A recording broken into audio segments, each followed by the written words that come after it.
announced recently that the official policy of Facebook now allows politicians to pay to spread disinformation in 2020 elections and in the future. So I just want to know how far I can push this in the next year.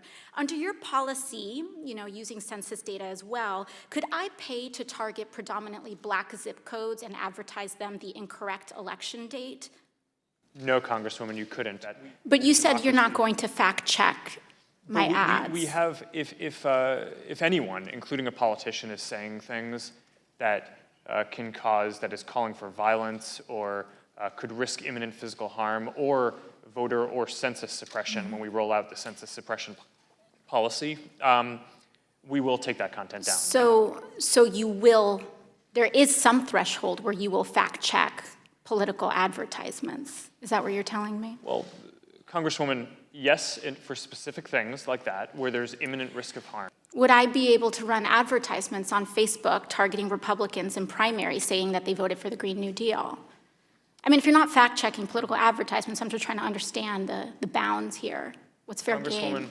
I don't know the answer to that off the top of my head. I think so probably. You don't know if I'll be able to do that? I think probably. Do you see a potential problem here with a complete lack of fact-checking on political advertisements? Well, Congresswoman, I think lying is bad, and I think if you were to run an ad that had a lie, that would be bad. So you won't take down lies, or you will take down lies? I think it's just a pretty simple yes or no.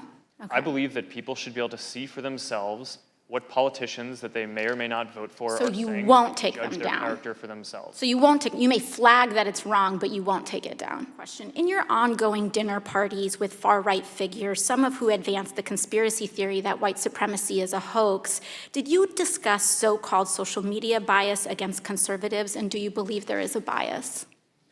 Congresswoman,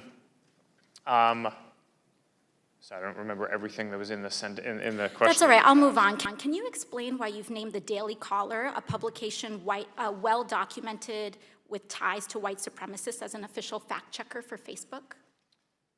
Congresswoman, sure. We actually don't appoint the independent fact-checkers. They go through an independent organization called the Independent Fact-Checking Network that has a rigorous standard for who they allow to serve as a fact-checker. You would say that white supremacist-tied publications meet a rigorous standard for fact-checking?